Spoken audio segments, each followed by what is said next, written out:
Baik. Assalamualaikum warahmatullahi wabarakatuh.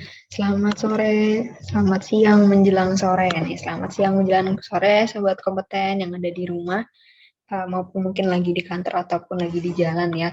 Mungkin sebentar lagi nih kita akan memulai untuk webinar Odading ya, seperti yang sobat kompeten tunggu-tunggu nih. Mungkin setiap pekannya kita akan memulai webinar Odading volume 11 ini. Nah, kebetulan nih karena juga narasumber kita juga sudah hadir hari ini, mungkin sobat kompeten yang sudah hadir hari ini boleh absen dulu nih di chat Zoom.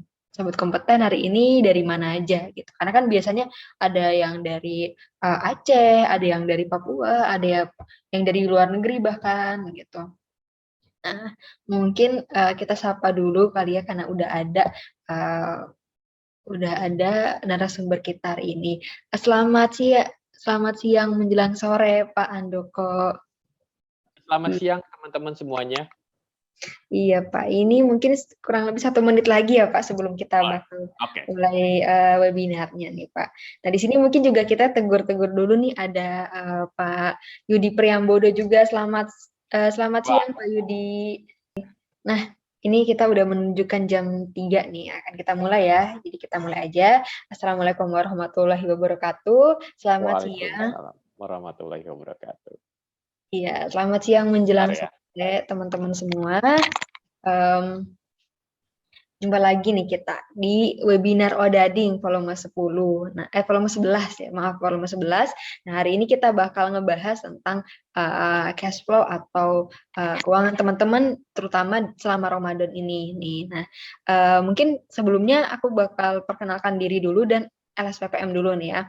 Jadi teman-teman udah nggak asing lagi. Saya Amia Perliani dari LSP Pasar Modal yang hari ini akan menjadi moderator untuk webinar hari ini gitu. Nah, mungkin teman-teman tadi juga udah nonton nih videonya, video LSPPM gitu. Jadi LSPPM itu adalah lembaga sertifikasi profesi pasar modal yang menyelenggarakan uji kompetensi atau uji sertifikasi di bidang pasar modal gitu. Ada apa aja sih produknya atau skemanya atau bidangnya gitu. Ada pertama ada analisis efek, lalu ada analisis teknikal, ada manajemen resiko, ada investment banking, kepatuhan, manajemen portofolio, dan perdagangan efek atau equity sales nih buat teman-teman. Nah, jadi teman-teman juga di sini pasti ada yang udah pernah ikut uji kompetensi di LSPPM, ada yang belum nih. Jadi untuk LSPPM sendiri, produk yang tadi saya sebutkan itu tidak hanya di pasar modal aja. Contohnya kayak manajemen risiko gitu. Nah, manajemen risiko ini klien-klien kita berasal dari berbagai BUMN nih. Salah satunya dari swasta ataupun dari pemerintahan juga. Nah, seperti itu.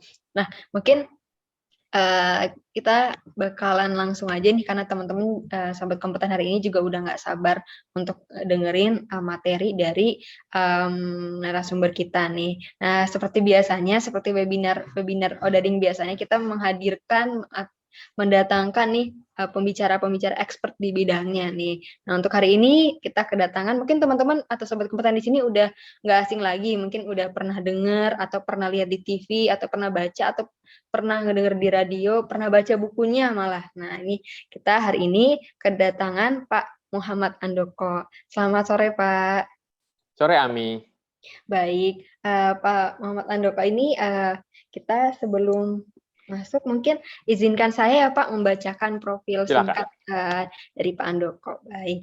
Nah, Pak Muhammad Andoko, MM, IWP, CFP, AE, PP. Nah, Pak Muhammad Andoko ini atau Pak Andoko itu lulusan dari S1 FISIP Universitas Indonesia jurusan Administrasi Fiskal. Gitu. Lalu melanjutkan S2-nya di BINUS School Business School itu mengambil jurusan keuangan dan investasi. Lalu saat ini Pak Andoko ini sebagai Presiden Direktur di PT Cerdas Keuangan Indonesia. Mungkin teman-teman juga udah nggak asing lagi nih. Mungkin juga udah ada yang follow juga Instagramnya. Dan co-founder dan managing partner dari One Shield Financial Planning. Selain itu, Pak Andoko juga sebagai Ketua Indonesia Financial Planners Club 2011 sampai 2013. Lalu pembicara di Indonesia Financial Expo, Indonesia Financial Expo and Forum, dan Sosial Media Festival nih. Nah, selain itu juga Pak Andoko adalah pemegang rekor muri nih ya, pemegang rekor muri talk show perencanaan keuangan pertama di kereta berjalan nih. Selanjutnya, nah ini tadi udah saya sebutkan ya, jadi pasti mungkin teman-teman udah nggak asing lagi gitu sama Pak Andoko, karena Pak Andoko juga sebagai narasumber di berbagai media cetak, siaran radio, dan televisi gitu. Selain itu juga Pak Andoko adalah co-writer buku Manage Your Cash Flow, Manage Your Life, dan Financial Story. Nih. Boleh, Pak Andoko mungkin bisa memperkenalkan diri dulu, Pak. Mungkin teman-teman pengen lebih kenal sama Pak Andoko. Baik, halo, selamat sore semuanya teman-teman. Perkenalan saya sudah cukup melalui Ami tadi. Saya rasa sudah cukup lengkap Ami.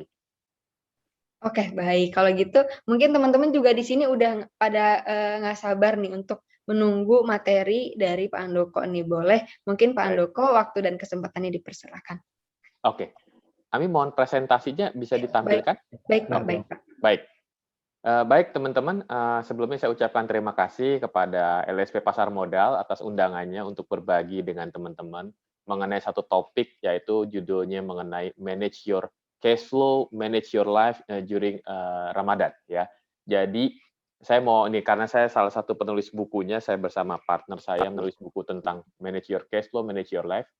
Jadi saya manage your cash flow, manage your life itu kurang lebih sederhananya gini teman-teman, bahwa itu hasil pengalaman saya sebagai seorang perencana keuangan, independen kurang lebih hampir 17 tahun, di mana saya biasanya banyak memberikan edukasi untuk karyawan atau untuk klien-klien terkait dengan financial planning ya. Manage your cash flow, manage your life itu sederhananya adalah cara Anda mengelola keuangan mencerminkan cara Anda menjalani kehidupan. Saya ulang ya.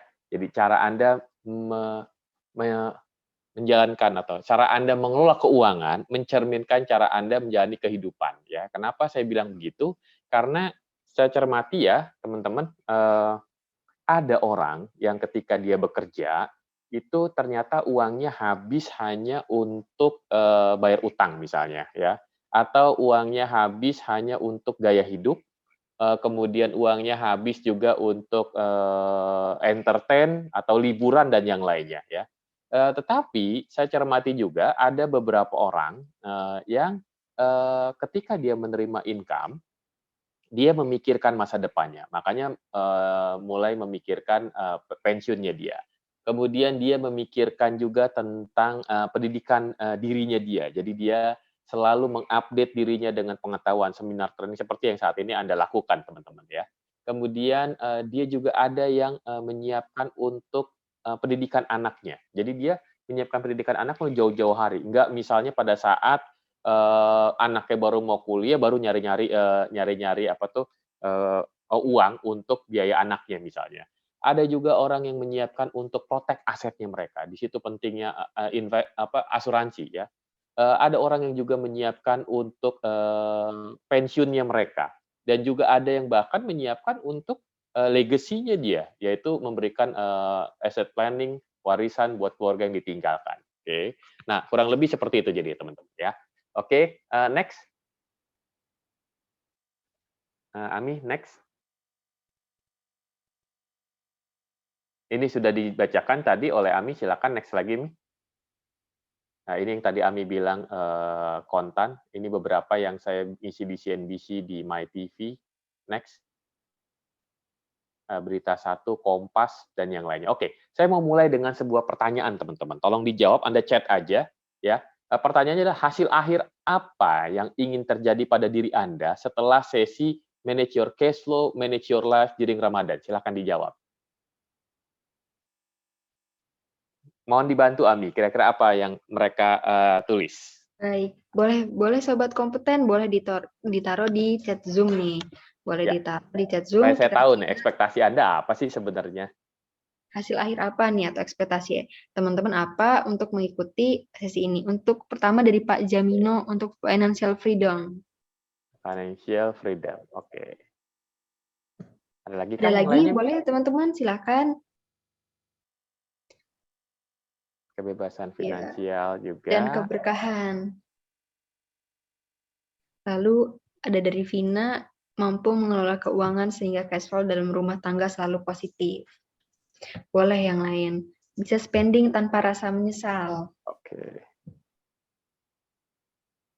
Spending itu tanpa rasa menyesal ya. Lalu keuangan keluarga yang sehat.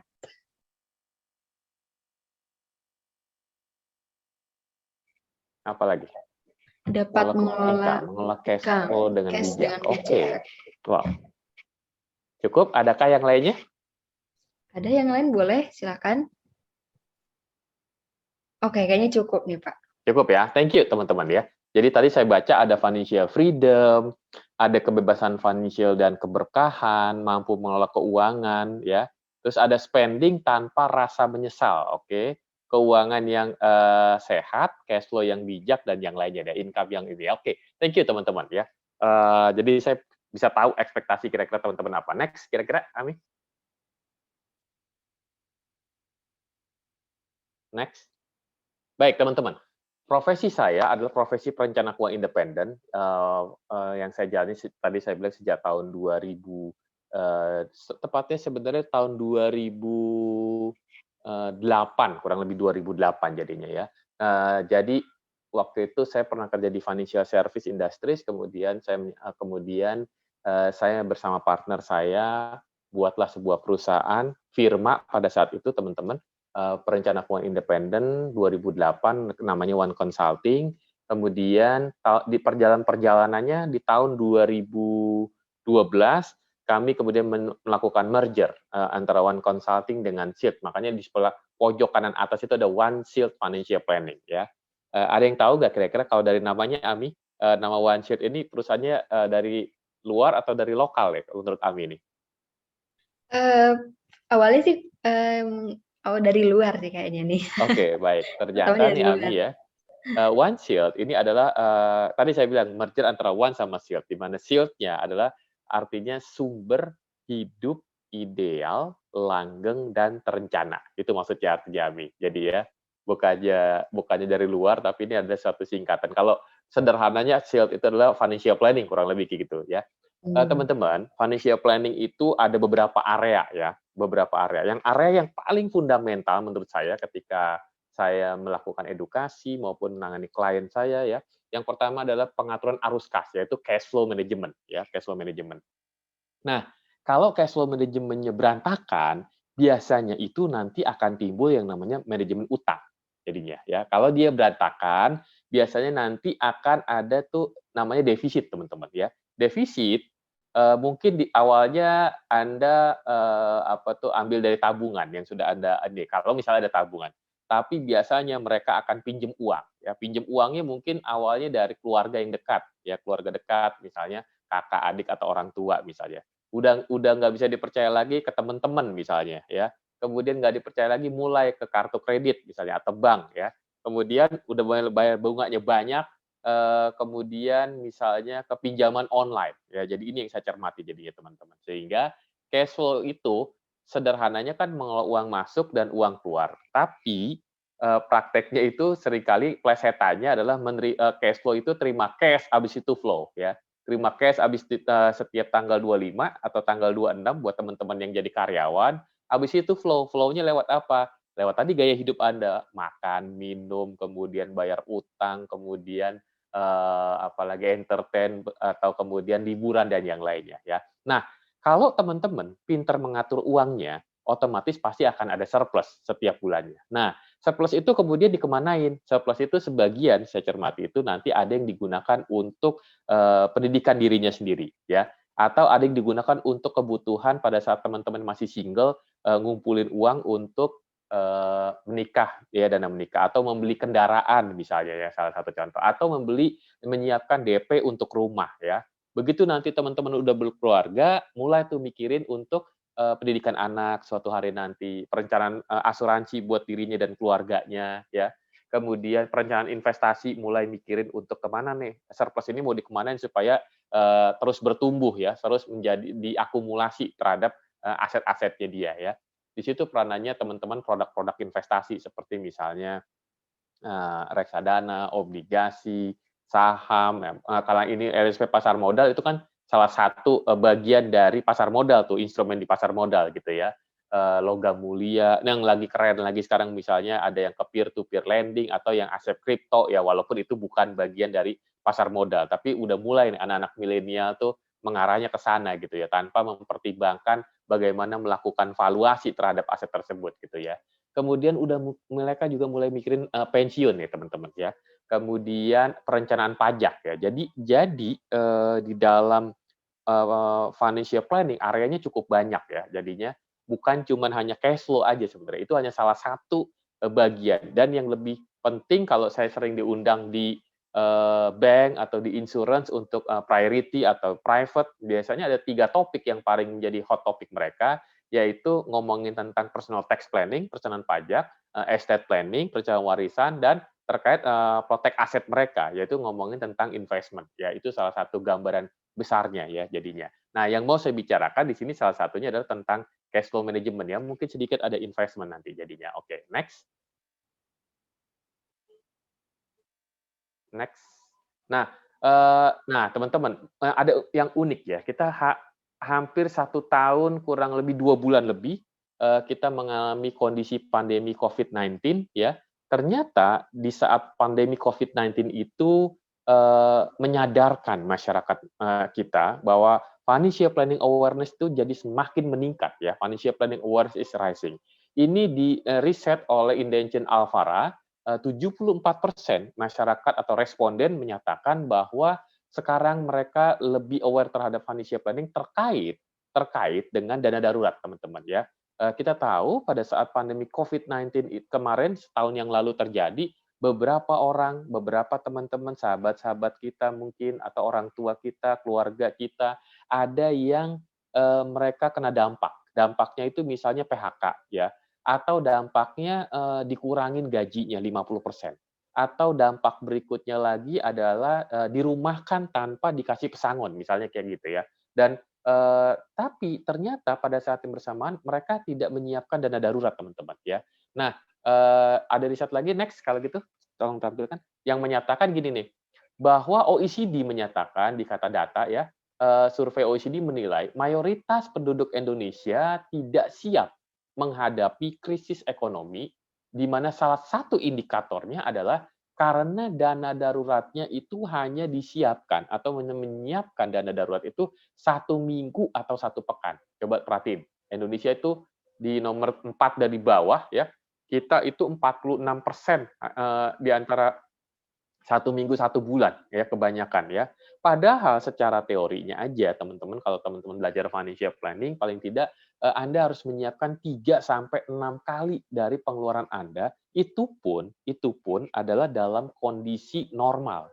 Sebenarnya kan COVID ini kan, salah satu kondisi yang tidak normal ya, karena, eee eee, mengacu tadinya kesehatan, kemudian mengacu pada krisis ekonomi, sehingga berimpak kepada seluruh masyarakat Indonesia gitu ya jadinya ya. Nah, oleh sebab itu, penting salah satunya yang membuka mata kita bahwa mulai sekarang, kita perlu menyiapkan dana darurat buat diri kita dan keluarga kita ya. Karena kalau teman-teman sampai dirumahkan, kemudian tidak mendapatkan income atau misalnya sebagian teman-teman yang cash flow-nya waktu terima gaji itu sudah dibuat pos-posnya, misalnya ada yang pos buat makan, minum, pendidikan, bayar cicilan mobil, cicilan rumah, dan yang lainnya. Begitu dikurangin 50% aja, itu pasti akan berimpact kepada cicilan-cicilan teman-teman. Ya, itu salah satu contoh. Jadinya, penting sekali tuh menyiapkan dana darurat ya. Next. Oke, saya kaitkan dengan, Ramadan sekarang teman-teman ya, di mana kalau di saat Ramadan itu, udah pasti barang-barang, harga-harga itu mengalami kenaikan ya. Kalau saya istri saya, ibu saya suka bilang, "Waduh nih tahu-tahu daging udah naik 140.000 nih, cabai 140.000 juga per kilo jadinya. Tadinya 100.000 atau 120.000, range-nya bisa 10 sampai 20% naik ya bahkan jadinya. Bahkan kenaikan cabai aja itu ada salah satu ponakan saya, dia itu, usahanya itu teman-teman, ayam geprek. Begitu naik jadi 140.000 dia nggak berani jualan, ya, itu salah satu contoh. Ya, membuat bisnisnya berhenti untuk saat ini, karena dia nggak berani jualan, harganya cukup mahal buat dia, ya nggak cukup gitu jadinya, itu contoh ya. Yang kedua, pemerintah dengan adanya COVID-19 itu, kemudian melarang, mudik resmi dilarang beberapa minggu yang lalu ya, ini beberapa hari sebelum, puasa ya, kemudian, sehingga yang uniknya lagi adalah nanti pasti akan mempengaruhi, eee, apa tuh, terhadap ini teman-teman, terhadap cash flow-nya dia tuh nanti di bulan, Ramadan ini nanti ya, kita lihat nanti, next. Kita lihat ya, ini kondisi teman-teman pada saat, pengertian normal tuh maksudnya adalah, bukan Ramadan gitu ya, tapi ini normalnya adalah pada saat, di saat COVID-19 ini jadinya ya. Di mana teman-teman kan akan adanya tuh income, gaji, sama penghasilan lain-lain. Misalnya penghasilan lain-lain apa nih, ada bonus misalnya, ada, teman-teman punya, income dari, saham, ada dividen misalnya. Saya cermati di bulan April ini banyak perusahaan yang memberikan dividen-dividen karena, baru ada laporan keuangan yang mereka, keluarkan, kemudian ada RUPS mereka jadinya ya. Pengeluaran yang umumnya itu adalah ada cicilan rumah, cicilan misalnya mereka, teman-teman itu ada cicilan, rumah, cicilan kendaraan ya, premi asuransi buat protect your asset, kebutuhan rumah tangga Anda, listrik, telepon, biaya pendidikan anak, transport, internet misalnya juga tuh mungkin saya belum masukin tuh ya, karena mau nggak mau, suka nggak suka, working from home, anak-anak juga sekolah di rumah, akhirnya membuat, internet membengkak. Listrik juga bisa menjadi membengkak juga salah satu contoh. Entertain mulai yang tadinya Anda nggak ada apa tuh, langganan Netflix jadi Netflix atau YouTube Premium atau misal Spotify dan yang lainnya ya. Satu lagi, suplemen dan vitamin. Tadinya mungkin kita nggak terlalu aware di saat Covid ini dan kebetulan di bulan Ramadan ini juga mulai dari sebelumnya kita mulai tuh untuk mulai, membeli, budget untuk suplemen dan vitamin ya. Kemudian masker, mau nggak mau nih ya, beberapa orang ada yang, menggunakan masker kain, ada yang menggunakan masker yang KN95 atau masker yang buat bedah, jadi otomatis mereka harus punya budget untuk itu jadinya, salah satu contoh. Nah, kemudian apa yang terjadi ketika Ramadan? Selain apa tuh, income ini nih, antara pemasukan sama pengeluaran. Coba cek, next. Tadi saya bilang ya, pemasukannya di bulan Ramadan ini, kemarin pemerintah menyatakan bahwa 7 hari sebelum lebaran nanti paling tidak Anda akan menerima, THR. Semoga, para pengusaha, bisa memberikan THR buat teman-teman ya. Kemudian tadi saya juga sebutin ya, di bulan April ini dividen saya lihat udah mulai banyak diberikan kepada perusahaan-perusahaan yang go public, terutama yang mereka mengalami keuntungan ya. Kemudian nah ternyata teman-teman, jangan apa tuh maksud saya, ternyata Ramadan itu juga juga bisa dijadikan sebagai other income buat teman-teman yang kreatif ya, makanya saya tulis ya, jual musiman saat Ramadan. Artinya ada beberapa orang yang justru di saat Ramadan itu mereka, justru kreatif. Mereka menjual barang-barang terkait misalnya pakaian, makanan, aksesoris, dan yang lainnya. Jadi jadikan juga Ramadan bukan sekedar untuk jadi expense buat Anda, tapi juga bagian dari, income, salah satu contoh. Oke. Kemudian dari sisi pengeluaran, buka puasa. Kalau waktu sebelum pandemi teman-teman, buka puasanya bisa jadi bagian dari reuni buat teman-teman atau buat kita semua, iya nggak? Jadi bisa ada ketemu teman SD, SMP, SMA, kemudian kuliah, teman kantor yang sebelumnya, teman-teman hobi Anda. Nah, di saat COVID-19 ini rasanya mungkin teman-teman ya, buka puasanya ada beberapa orang yang melakukan bukber, tapi tidak sebanyak pada saat teman-teman, sebelum pandemi atau dibanding tahun lalu jadinya ya. Kalau tahun lalu mungkin malah, ditutup sama sekali, tapi saat ini, di mana sebagian besar mall hanya tutup sampai jam 9, jadi rasanya sih bisa dibatasi nih. Jadi ini menjadi pos yang tadinya harusnya keluarnya banyak pada saat, buka puasa ya, padahal gini, puasa justru membuat kita makan tuh hanya 2 kali, pada saat, sahur sama pada saat buka. Tetapi sayangnya, puasa justru seringkali membuat Anda membuat menunya berlebihan, itu yang sering kali saya cermati gitu jadinya ya. Jadi, diperhatiin buka puasa nih, kalau misalnya nggak terlalu penting saya rasa sih untuk saat ini karena ada pandemi kita, jaga-jaga dulu saya rasa ya.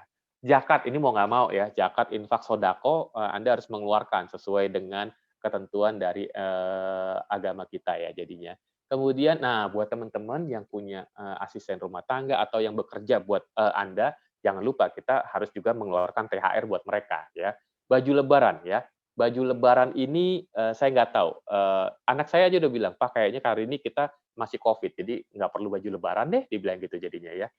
Mereka udah aware sampai ke situ ya. Saya nggak tahu di kita walaupun ini sudah tradisi, tapi paling tidak, ada juga orang tua yang masih tetap menyisihkan buat baju lebaran. Kemudian makan saat hari raya, apakah tahun ini masih sama dengan tahun lalu di mana, mungkin dibatasi untuk, untuk lebaran, bisa jadi akan mempengaruhi juga untuk hidangan, saat hari raya teman-teman ya. Sebelum pandemi Covid buat, teman-teman yang misalnya, sering didatangi oleh saudaranya otomatis, membuat Anda makanan hari raya akan jadi lebih banyak ya. Kemudian sumbangan, sumbangan ini pasti buat teman-teman ini mungkin ada juga yang terkait dengan zakat, infak, dan sodako ini, menjadi salah satu, sumber juga untuk pengeluaran Anda, walaupun ada juga buat, agama yang lain, mereka kan ada perpuluhan gitu ya, jadi mereka tetap melakukan yang namanya budget sumbangan ya. Nah, Dua dua terakhir nih teman-teman, tiket pulang kampung sama lebaran sekaligus liburan. Karena mudik yang dilarang tadi teman-teman, berimbas kepada ini nih, 2 pos tadi nih, di mana ini cukup besar kalau saya cermati ya, tiket pulang kampung atau lebaran sekaligus liburan, karena itu budgetnya cukup lumayan besar. Jadi dengan adanya aturan dari pemerintah yang menyatakan mudik dilarang, maka, 2 pos ini bisa jadi berkurang atau bahkan nggak keluar sama sekali. Ya, itu contoh jadinya. Next. Nah, buat teman-teman nih, yang misalnya ternyata THR-nya Anda tidak digunakan untuk apa tuh, untuk, liburan tadi maupun untuk pulang kampung, maka bisa jadi alternatif pilihan Anda untuk melakukan investasi ya. Karena ini pasar modal, jadi paling tidak teman-teman udah tahu ya, beberapa produk-produk investasi yang bisa Anda lakukan seperti tadi reksadana, kemudian, saham, obligasi, dan yang lainnya ya. Nah, kita tahu teman-teman, pada saat yang bersamaan di saat pandemi ini kita ngalamin krisis nih teman-teman ya, di mana krisis ini di tahun 2020 saya ngalamin krisis, tahun 98 dan tahun 2020 sebelum saya masuk ke sini ya. Saya cermati teman-teman, ada beberapa hal yang membedakan antara krisis tahun 98 tahun 2020. Yang pertama adalah, saya cermati, kurs misalnya. Kurs, dolar terhadap rupiah pada saat di tahun 98 itu kurang lebih itu cukup fluktuatif banget ya, dari tahun 2000 dari nilainya 2000 menjadi kurang lebih 15.000. Tapi di tahun 2020 kurs saya cermati itu di level 14.500 sampai, sempat menyentuh 16.000 ya. Kemudian yang kedua, suku bunga deposito. Dulu di tahun 98, suku bunga deposito itu bisa mencapai 50 sampai 60% teman-teman. Sementara saat ini kalau teman-teman ada yang tahu nggak, berapa suku bunga deposito saat ini? Ada yang tahu nggak? Silakan chat. Ami ada yang tahu nggak, Ami? Berapa suku bunga deposito tahun lalu atau yang sekarang? Ah, betul, 3% ya. Jadi kalau saya cermati itu adalah di level 3% di tahun lalu. Kalau sekarang, teman-teman, saya sempat, cek ke salah satu bank BUMN gitu ya, di level 2,85%. Kenapa? Karena inflasi kita itu dari Januari 2020 sampai Januari 2021 itu kurang lebih 1,55%. Tetapi di tahun 98 inflasi itu bisa mencapai, 77% kurang lebih teman-teman ya. Kemudian selain itu juga, pertumbuhan ekonomi kita di tahun 2020 itu ada minus 2%, 2,07 tepatnya, sementara di tahun 98 itu minus 13%, ya, itu perbedaannya jadinya. Nah, apa kaitannya nih teman-teman, dengan mana yang Anda pilih dengan ini ya? Jadi gini, investasi menurut saya tetap harus Anda lakukan. Jadi kalau teman-teman ada pos-pos yang seperti tadi, THR yang tidak digunakan, maka ini bisa jadi alternatif teman-teman untuk menjadi pilihan investasi ya, salah satu contoh. Nah, saya kasih contoh, ada 2 skenario investasi. Sama-sama katakan saya mau investasi 1 juta selama 6 bulan, 6 periode, bukan 6 bulan, 6 periode. Mau dia per tahun, per bulan, terserah Anda gitu jadinya ya. 1 juta, 1 juta ya, sama-sama 2 skenario ini ya. Kemudian, yang pertama, sama-sama di periode pertama tuh harganya 1.000 teman-teman ya. Kemudian di periode kedua di skenario yang, pertama itu kemudian turun 800, turun lagi 500, kemudian baru naik 800 di periode keempat, naik 1.250 di periode kelima, dan 1.500 di periode keenam, ya. Sementara untuk yang skenario 2 itu dari tahun pertama 2, 3, 4, 5, 6, periode maksud saya.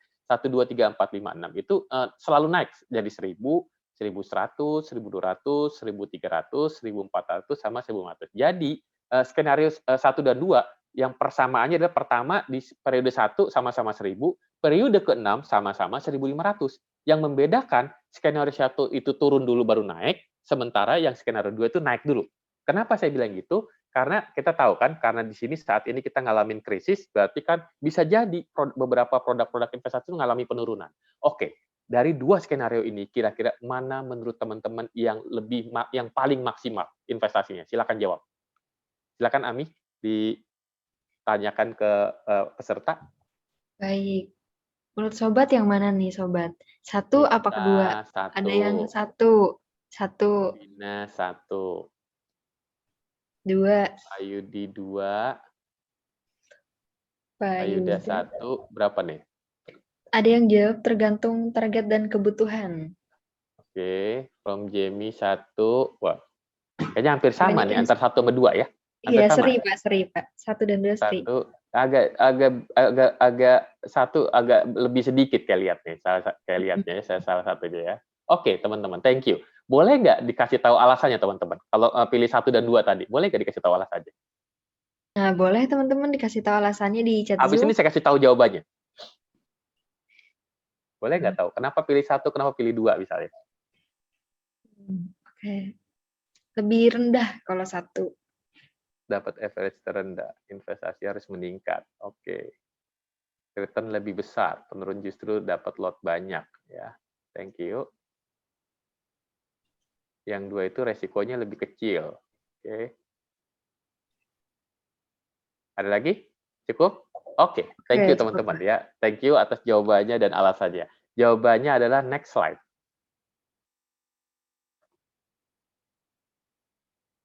Nah, ini teman-teman jawabannya. Jadi pada saat sama-sama 1 juta tadi ya, 1000 di skenario pertama, kemudian harga next slide. Yang jawabannya sekarang. Oke. Jadi harganya 1000, kalau dia 1 juta dibagi 1000 kan jadinya 1000 ya. Akumulasinya di tahun pertama, di periode pertama 1000. Begitu juga yang skenario 2. Nah, begitu ke periode kedua ternyata harganya turun. Pada saat harganya turun, dia mendapatkan dari jawaban yang teman-teman yang benar tuh, mendapatkan jumlah lot atau jumlah lebar atau jumlah NAB yang lebih banyak misalnya ya. Jadi 1250. Ketika 1 juta dibagi 800 jadi 1250. Sementara di skenario kedua 1 juta dibagi 1100 dapatnya 909. Ya, jadi 1909. Sementara yang di skenario pertama dapatnya jadi 2250. Begitu seterusnya sehingga ketika sama-sama di periode 6 itu dijual ya, maka yang menjadi maksimal adalah di nomor 1, skenario nomor 1, yaitu totalnya menjadi 10.450, sementara yang di periode kedua atau skenario kedua itu adalah yang 7,3 juta sekian kurang lebih jadinya. Jadi maksudnya apa teman-teman? Di saat krisis ternyata juga ada opportunity. Makanya pepatah Cina mengatakan bahwa krisis itu punya 2 makna. Makna yang pertama adalah time to dangers, dia bilang, tapi juga memiliki makna time to opportunity. Ya, itu yang saya kira bisa jadi pelajaran buat kita juga semuanya teman-teman ya. Contoh lagi teman-teman, di saat krisis juga ternyata beberapa industri ada yang turun, tapi ada juga yang bertahan atau bahkan meningkat. Contoh, di saat krisis itu di tahun 2020 banyak sekali pariwisata, hotel, kemudian penerbangan itu terimbas sangat-sangat dalam sekali. Tetapi buat teman-teman yang masuk di industri pertanian, information dan communication, kesehatan justru dia meningkat. Itu contoh jadinya teman-teman. Penting buat kita juga untuk memahami tentang ekonomi makro, investment terhadap konsep financial planning Anda juga nanti. Walaupun di saat Ramadan ini kan sebenarnya juga teman-teman bisa juga membuat pos-pos yang meningkat atau bahkan justru jangan-jangan terjebak malah justru pengeluarannya jadi meningkat jadinya. Oke, next slide. Nah, satu lagi teman-teman yang saya cermati di sini adalah utang ya. Jangan sampai di saat Ramadan itu kita justru menambah hutang. Tadi karena nggak bisa bedain kebutuhan keinginan Anda, akhirnya keinginan Anda jadi lebih banyak dibandingkan kebutuhannya. Teman-teman, kebutuhan itu menurut saya itu ada ukurannya, bisa diukur kurang lebih kayak gitu. Tetapi keinginan itu nggak bisa diukur, jadi teman-teman ya. Nah, beberapa kalau saya cermati juga, di saat lebaran misalnya, banyak orang tua yang menggadaikan beberapa aset-asetnya. Misalnya makanya biasanya pegadaian akan jadi lebih meningkat atau, memaksakan juga untuk misalnya pulang kampung misalnya. Walaupun, ya itu pilihan pribadi teman-teman ya, tapi paling tidak jadi menambah utang atau liburan dipaksakan juga sehingga membuat mereka harus berhutang. Jadi, utang boleh nggak? Boleh utang, tetapi harus punya batasannya. Batasannya adalah yang pertama, eee, maksimalkan hanya 35% dari income Anda. Itu pun teman-teman, 35%-nya itu adalah 20%-nya digunakan untuk, utang yang sifatnya produktif. Misalnya apa? KPR Anda, misalnya, KPR lah, rumah misalnya ya. Tapi yang konsumtif itu 15%. 15% itu misalnya teman-teman mau utang kartu kredit, utang yang lainnya, KTA misalnya. Jadi lebih banyak yang produktif dibandingkan yang konsumtif. Jangan sampai pada saat di Ramadan itu Anda justru menambah utang konsumtif, ya itu salah satu contoh. Saya cermati juga beberapa teman-teman pada saat, COVID-19 itu banyak perusahaan-perusahaan yang kemudian tidak membayar, tidak membayar, gajinya atau tidak membayar, THR-nya pada saat tahun lalu itu membuat, beberapa individu keluarga mau nggak mau, suka nggak suka mereka menambah utang ya. Dan utang ini bukan cuma buat individu loh, buat negara juga ngalamin hal yang sama. Contoh, next. Ini saya satu artikel ya, Bu Sri Mulyani tanggal 7 Juli itu 2020, pusing karena mereka harus nanganin virus corona itu dengan biaya utama membengkak sampai 903 triliun, itu contoh. Next. Jadi bukan cuma individu, negara juga pusing sebenarnya salah satu. Nih, ya, ini Wamenak Wakil Menteri, Mendak BUMN ya, Pak Kartika ya kalau nggak salah ya, di bulan Juli menyatakan bahwa semua orang kesulitan bayar pinjaman ke bank, ya. Dia memperingatkan soal kredit macet, salah satu contoh ya. Next. Jadi penting ya teman-teman untuk dipikirkan juga, mengenai utang teman-teman jadinya jangan sampai berlebihan ya. Nah, satu lagi riset yang menyatakan bahwa di saat pandemi 78,7% menyatakan bahwa asuransi menjadi sangat penting sekarang buat mereka. Kenapa? Karena terutama, asuransi jiwa dan asuransi kesehatan. Kita lihat teman-teman, dalam hitungan mungkin di sosial media kita, kita mungkin bisa kaget-kaget karena ada sahabat kita, teman kita, atau keluarga kita yang pada saat itu meninggal karena COVID-19, ya. Itu contoh. Atau misalnya ada orang yang, sakitnya bukan karena COVID-19, mengandalkannya hanya BPJS misalnya, begitu datang ke rumah sakitnya lebih banyak untuk pasien COVID-19 hanya ditolak di berbagai rumah sakit yang BPJS, sehingga membuat mereka harus dirawat di rumah sakit swasta, yang tadinya mereka pikir bisa menggunakan BPJS jadi nggak bisa dan mereka harus ngeluarin uang di situ untuk, untuk asuransi kesehatannya mereka, itu salah satu contoh. Jadi mulai dipikirkan juga teman-teman, ini bagian dari protect your asset, yaitu, asuransi salah satu contohnya. Next. Nah, di sesi akhir nanti kita akan tanya jawab lebih banyak teman-teman ya.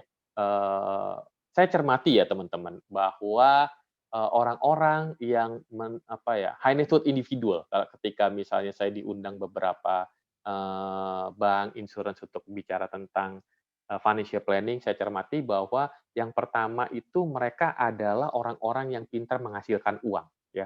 Mereka bukan hanya pintar menghasilkan uang, tapi juga mereka pintar, mereka itu tidak suka menghambur-hamburkan uang, yang kedua. Jadi pintar menghasilkan uang, tidak suka menghamburkan uang. Artinya apa? Mereka punya prioritas, punya tujuan dalam hidup mereka, ya. Kemudian yang ketiga, mereka juga, pintar memprotek aset mereka, ya.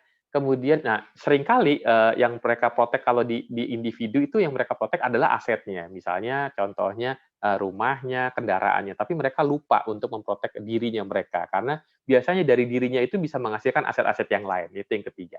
Yang keempat, mereka juga pintar meletakkan uangnya mereka atau menempatkan uang mereka pada sebuah instrumen investasi yang tax-nya minimal, ya, itu juga mereka pintar. Yang kelima, mereka juga pintar mentransfer asetnya kepada generasi berikutnya. Nah, berkaitan dengan nomor satu, nomor dua, ternyata itu berkaitan juga dengan mereka memiliki kebiasaan uang yang baik kalau saya cermati. Nah, kebiasaan uang yang baik itu apa aja? Yang pertama, tadi saya bilang mereka spend less than you earn. Ya, jadi mereka tadi kalaupun mereka harus mengeluarkan uang, tapi tidak melebihi dari kemampuan mereka atau penghasilan mereka. Yang kedua, mereka itu save for future spending. Selalu mikirin di masa depan, bukan di masa yang akan datang ya. Sorry, bukan hanya masa saat ini aja ya. Kemudian mereka bisa minjem uang, tapi hanya sebatas kemampuan mereka, ya. Kemudian mereka juga grow your money. Ini peranannya investment, teman-teman, ya. Tempatkan pada sebuah instrumen investasi yang tax-nya minimal. Investasi itu musuh besarnya dua, yaitu inflasi dan tax, salah satu contoh, ya. Kalau ngomongin tax juga katanya Benjamin Franklin bilang di dunia ini hanya dua yang pasti, yaitu meninggal, mati, atau tax ya. Jadi penting buat teman-teman untuk mengetahui mana saja instrumen yang tax-nya itu besar atau yang minimal, salah satu contoh ya. Kemudian boost your earning capacity, jangan cuman hanya fokusnya spending, spending, spending, tapi juga coba untuk mencari tahu kira-kira apa kemampuan Anda yang bisa meningkat ya. Itulah sebabnya teman-teman penting buat Anda untuk menyisihkan budget untuk mendevelop diri Anda, untuk mengembangkan diri Anda ya. Saya kasih contoh ya. Kalau untuk cash flow management, ada orang yang dengan cara gini teman-teman, cara baginya. Income-nya dia misalnya sebulannya 10 juta. Ada yang minimal 10% atau 20% digunakan buat investment atau buat di masa yang akan datang ya. Kemudian 35% itu digunakan untuk bayar cicilan. Mau cicilan KPR kayak, mau cicilan kartu kredit dan yang lainnya ya. Berarti kalau 10 atau 20 tambah 35 sudah 55. Yang 45 baru digunakan untuk konsumsinya mereka. Nah, itu cocok buat mereka yang punya utang biasanya. Gimana kalau mereka nggak suka punya utang? Maka pilihannya adalah begini, 10% yang pertama Anda gunakan untuk pay yourself first. Pay yourself first itu maksudnya, kenapa dibilang pay yourself first? Karena ternyata ketika Anda punya income, yang pertama kali menerima income Anda bukan Anda, tapi adalah pemerintah, dalam hal ini adalah tax, pemerintah, pajak ya. Makanya pada saat Anda terima income Anda sudah dipotong pajak ya. Yang 10% berikutnya digunakan untuk investasi buat diri sendiri. Nah, ini sebenarnya maksud saya gini, boost your earning capacity salah satunya adalah sisihkan budget minimal 10% untuk mendevelop diri Anda ya. Karena begitu Anda di-develop diri Anda tidak pernah menggantungkan pada perusahaan, maka Anda meningkatkan kompetensi Anda, meningkatkan skill Anda. Ketika meningkatkan skill Anda, kompetensi Anda, daya jual Anda makin bagus. Itu salah satu contoh. Sehingga Anda bisa jadi lebih kalau daya jual Anda misalnya suatu hari Anda kerja pindah karena ada sertifikasi tertentu misalnya, maka membuat Anda jadi bayarannya jadi lebih mahal atau gajinya jadi lebih mahal. Itu sampel. Tadi 10% berikutnya digunakan buat investasi keluarga, contohnya pendidikan keluarga, terutama yang udah berkeluarga ya. Kemudian 10% berikutnya digunakan untuk sumbangan. Tadi kan kita ada lihat ada sumbangan ya, budget sumbangan. Kemudian 10% sorry, ini udah 50 ya. Berarti 40 tadi. 10% berikutnya Anda boleh digunakan untuk liburan ya, mau itu liburan keluarga atau liburan pribadi terserah Anda ya. Biasanya kalau anak milenial tuh kalau liburan tuh lebih senang banyak walaupun jumlahnya kecil budgetnya ya. Tapi kalau begitu udah berkeluarga dia cukup sekali 2 kali tapi cukup sekali ngeluarin liburan cukup besar, itu contoh ya. Kemudian yang 50% sisanya gunakan buat konsumsi, misalnya tadi transport, makan dan yang lainnya ya. Dan terakhir adalah protect what you have ya. Oh, itu sebabnya peranan asuransi di sini ya. Diri Anda perlu diprotek, kemudian aset-aset Anda juga perlu diprotek ya, supaya kalau misal suatu hari terjadi sesuatu resiko yang terjadi sama diri Anda, paling tidak Anda sudah menyiapkannya ya. Kurang lebih itu dari saya. Next, terakhir.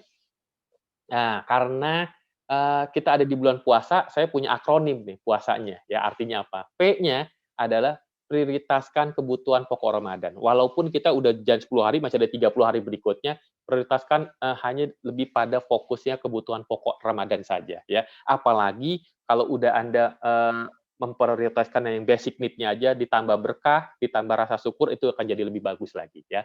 U-nya, usahakan tidak berlebihan ya. Kalau tadi saya bilang sebenarnya pada saat di bulan Ramadan itu kita hanya makan 2 kali tuh, pada saat sahur, pada saat buka. Buka aja begitu makan sedikit aja kita udah rasanya udah kenyang, ya, itu salah satu contoh. Yang ketiga A, A-nya adalah amati pos pengeluaran yang naik. Kalau udah pengeluaran yang naik, coba ditahan, direm. Jangan-jangan nih porsinya lebih banyak pada keinginan Anda, bukan kebutuhan Anda, ya.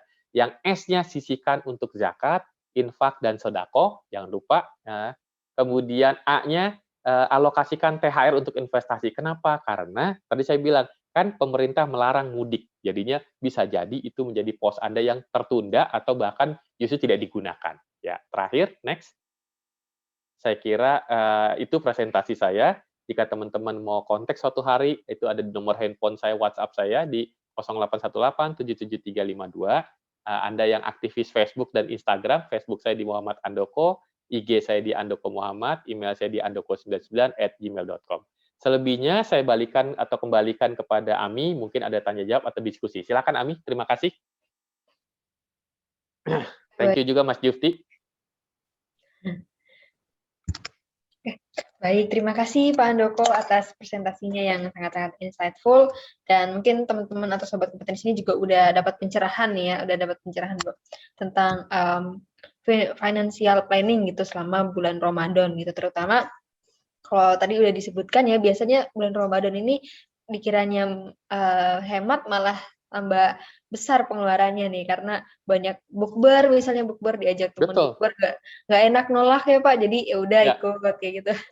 Lalu juga apalagi sekarang banyak tawaran-tawaran investasi lainnya gitu, seperti tadi udah dijelaskan juga, karena banyak juga milenial sekarang yang udah terjun untuk investasi gitu, karena investasinya bisa saham, reksadana, maupun sekarang lagi tenar banget, lagi happening banget nih cryptocurrency gitu. Nah, mungkin itu kita langsung lanjut nih ke pertanyaan, karena juga ada beberapa yang udah bertanya pada saat pendaftaran nih, kita bacain ya Pak. Untuk pertanyaan pertama itu Ami, saya langsung jawab aja ya pertanyaan, terus saya langsung jawab ya, karena saya nggak bisa nyatet nih kayaknya. Oke, boleh, baik Pak. Pertanyaan pertama itu dari Mas Humatul Kurnia, bertanya bahwa apakah ada perbedaan yang mencolok untuk mengatur cash flow untuk Ramadan dan non-Ramadan. Nah, untuk pertanyaan itu sebenarnya udah saya jawab di slide saya yang keberapa tadi, yang keempat atau kelima kali ya, di mana pada saat sebelum Ramadan itu kan tadi ada posnya sepertinya normal, seperti Anda bayar utang, cicilan utang, kemudian transport, makan, dan yang lainnya ya. Nah, pada saat Ramadan tadi ada tambahnya seperti bukber tadi, kemudian zakat, infak, sedekah, sumbangan tiket pulang kampung, dan yang lainnya. Kurang lebih itu jawaban saya. Oke, baik. Tadi udah juga dijelasin sama Pak Andoko. Mungkin tadi yang nyimak presentasinya pasti udah tahu jawabannya nih. Langsung ke pertanyaan kedua dari Vina Puspita. Hal-hal apa saja yang harus diperhatikan agar bisa mencapai cash flow yang ideal, terutama untuk milenial nih, Pak Andoko? Baik. Jadi ini challenge banget nih buat para milenial. Kalau menurut saya ya, yang perlu diperhatikan adalah jadi gini, income Anda itu tidak bisa Anda kendalikan dalam konteks gini kendalinya. Jadi kan nggak bisa Anda tiap bulan minta naikin gaji sama perusahaan, betul nggak? Tiap tahun aja belum tentu gitu jadinya ya. Tetapi begitu income itu terima dari Anda, dari perusahaan ketika Anda bekerja misalnya, nah yang Anda bisa kendalikan itu adalah pengeluaran, salah satu contoh. Jadi Anda fokus pada sesuatu hal yang bisa Anda kendalikan, yang dalam kendali Anda sendiri, ya, yaitu tadi pengeluaran salah satu contoh. Kemudian yang kedua, biasanya yang membuat itu pengeluaran naik turun itu tergantung dari tujuan Anda, salah satu contoh. Yang kedua adalah bagaimana Anda bisa menentukan keinginan-keinginan Anda. Kebutuhan Anda itu bisa diukur, contoh, makan itu kita mungkin hanya 20.000, ada yang bahkan 10.000, 15.000 udah bisa cukup. Tapi ada orang yang makan itu butuh 50.000 sampai 200.000 misalnya sekali makan, itu contoh. Itu kan kebutuhan keinginan kan, sama-sama makan, tapi yang satu dengan budget 20.000, yang satu misalnya 200.000 contohnya, ya. Tuh, jadi perlu ditekankan itu. Jadi yang berikutnya lagi teman-teman, tadi saya bilang coba begitu Anda punya income, pay yourself first. Kenapa? Karena yang Anda terima pada setiap akhir bulan gajian itu adalah setelah Anda dipotong pajak. Oleh sebab itu, pay yourself first sebenarnya digunakan untuk apa? Suatu hari nanti kita pasti akan tua. suatu hari kita pasti akan pensiun, teman-teman. Saya sering kali kalau tanya ngomongin pensiun di depan para milenial, mereka akan bilang gini, "Ya elah Pak, masih lama Pak, ngapain sih ngomongin pensiun?" Dibilang gitu jadinya. "Kita lagi pengen menikmati hidup ini juga kok Pak," dibilang gitu. Memang benar, ya, ya. Tetapi begitu nanti di usia mendekati pensiun, mereka akan bilang, "Seandainya saja Pak, kita sudah menyiapkan dari waktu mulai kita bekerja," dibilang gitu. Itulah jeritanya para pensiun, teman-teman. Jadi, coba untuk lihat tuh, kebutuhan keinginan, kemudian jangan suka tergoda, maksud saya gini, kalau Anda nggak punya keinginan untuk beli sesuatu, nggak usah lihat-lihat e-commerce, ya nggak? Begitu ada lihat-lihat e-commerce itu, sering dilihat lama-lama keinginannya muncul. Begitu keinginan muncul, pasti akan harus diwujudkan. Jadinya kalau misalnya Anda dengan budget terbatas itu udah mendingan nggak usah lihat hal-hal yang, nggak dibutuhkan ya. Dan, coba cari alternatif kira-kira apa yang bisa menjadi, dari hobi teman-teman bisa jadi income, ya teman-teman ya. Dulu saya tuh sering ngajar teman-teman, waktu saya SMP, SMA itu saya ngajar setiap hari Minggu, ngajar adik-adik kelas saya, kemudian nggak dibayar selama kurang lebih 2 tahun gitu. Ternyata saya bekerja nih, kemudian, ada tawaran untuk ngajar setiap hari Sabtu atau Minggu atau misalnya pulang kerja, saya coba ngajar, ternyata income mengajar saya lebih besar dari income dari, saya bekerja. Akhirnya saya tinggalin pekerjaan saya fokus aja melakukan sharing session. Jadi, temukan sesuatu yang membuat Anda jago, Anda pinter melakukannya, tapi Anda juga mencintai pekerjaan Anda, ya, Anda seolah-olah kalau Anda lakukan itu Anda kayak nggak kerja gitu loh jadinya. Yang ketiga, apalagi di bulan Ramadan tadi saya bilang ada orang-orang yang bisa mendapatkan other income dari Ramadan karena mereka tahu, oh ternyata di bulan Ramadan ini ada orang-orang yang butuh kebutuhannya di makanan atau di pakaian misalnya salah satu contoh. Jadi tahu selalu peluangnya. Dan yang ketiga yang paling penting adalah tadi bukan hanya Anda menguasai bidang Anda, tapi Anda juga senang, ya, Anda mencintai. Yang paling penting saya kira nomor tiga, ada yang mau bayar kurang lebih kayak gitu jadi. Ya, itu kejawab jadinya, Ami. Oke, baik. Terima kasih, Pak. Jadi seperti itu ya mungkin karena, para milenial terutama mungkin teman-teman di sini, mahasiswa yang dan juga fresh grad yang mungkin baru pertama kali, bekerja atau baru pertama bekerja juga suka bingung ya cara menyimbangkan antara, pemasukan, income teman-teman dengan godaan gitu. Oke, Bukan satu lagi mengkritik Ami satu lagi. Karena boleh, Ami Pak. tadi sempat bilang, mahasiswa ya, salah satu contoh ya. Boleh boleh. Jadi gini, teman adik-adik mahasiswa, saya sering kali berbagi nih di adik-adik mahasiswa ya, saya cermati gini, ketika Anda dapat budget dari orang tua, coba mungkin yang adik mahasiswa, tolong dijawab, kalau kemudian kurang, apa yang Anda lakukan? Anda Nah, dikasih nih uang nih bulanan atau mingguan, kurang, terus apa yang Anda lakukan? Tolong dijawab. boleh nih, boleh Saya dijawab nih pengen tahu di responnya aja dulu. kolom chat nih. "Berhemat, Pak," Apa katanya? Oke, yang lain? Yang adik-adik mahasiswa? Puasa, ngutang. Oke, ada lagi? Berhemat, puasa, ngutang, cari tambahan income. Oke. yang Ada lain? lagi nggak yang lain? Oke, mungkin Cukup? cukup, Pak. Baik ya. Nah, saya cermati gini nih adik-adik ya, jualan online. Oh, ini temen saya sedang deh bahwa, yang ada di komunitas ini nih, atau yang ikut, webinar ini kebanyakan anak-anak mahasiswa yang mereka, kreatif kalau menurut saya ya. Dan menurut saya anak mahasiswa sekarang kan harusnya juga lebih kreatif dibanding zaman saya, misalnya zamannya Ami mungkin salah satu contoh ya, Bi, ya. Jadi kalau dulu saya cermati atau sekarang bisa ada beberapa mahasiswa yang ketika mereka dikasih budget sama orang tua mingguan, bulanan itu kurang, beberapa anak ada yang ketika kurang dia minta lagi sama orang tua. Dikasih lagi sama orang tuanya, kurang lagi, minta lagi sama orang tua aja. Nah, itu hati-hati kalau kayak gitu teman-teman, adik-adik mahasiswa. Kenapa? Begitu Anda punya, dikasih sama orang tua Anda kurang, kemudian Anda minta lagi kurang, kurang lagi, hati-hati Anda sedang mengganjar kehidupan dengan kekurangan. Hati-hati kalau kayak gitu. Kenapa? Itu ngomongin uang, itu sebenarnya nggak cuma ngomongin sekarang, tapi itu juga, berangkat dari kehidupan masa lalu Anda nanti. Kehidupan Anda pada saat, orang tua Anda mendidik Anda, jadi salah satu contoh.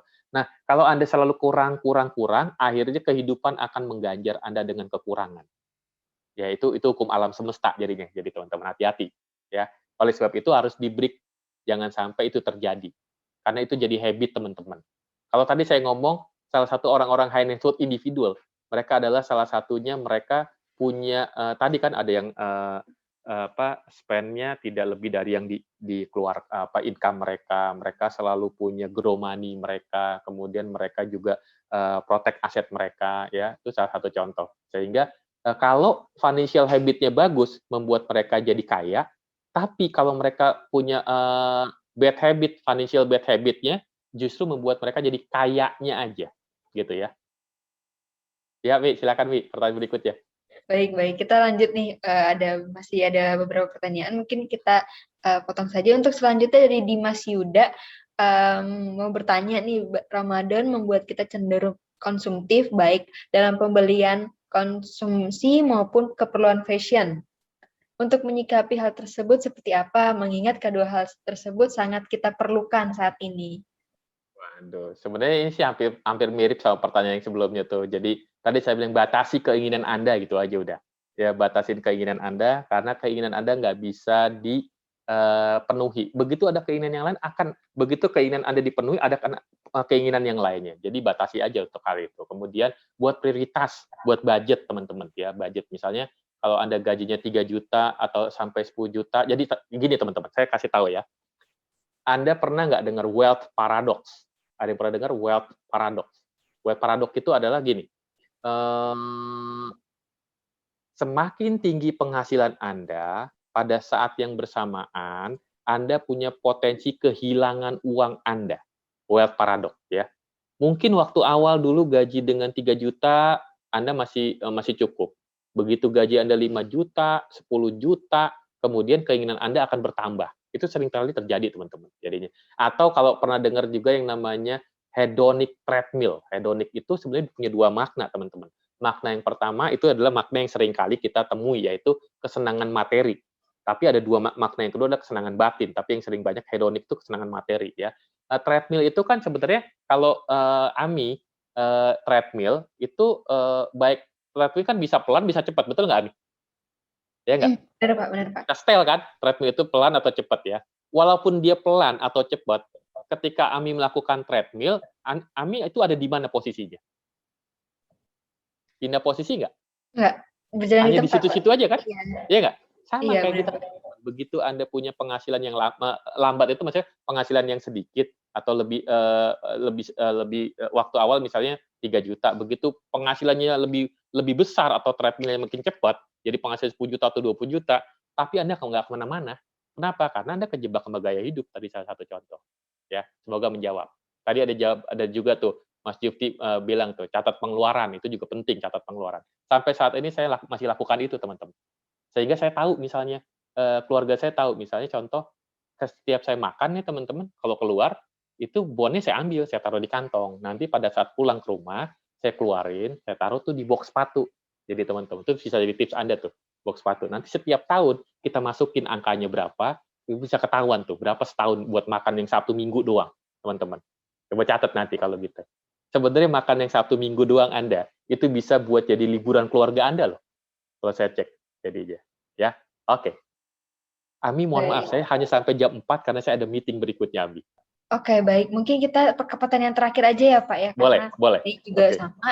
Ada Ya. yang bertanya nih, Pak, dari Bapak Miftah. Pak Miftah ini bertanya, bagaimana pandangan Pak Andoko terkait instrumen investasi yang lagi hype dan naik daun seperti peer-to-peer lending dan equity crowdfunding. Mengingat industri ini dapat support dari beberapa BUMN terbesar, bahkan investment bank dunia gitu.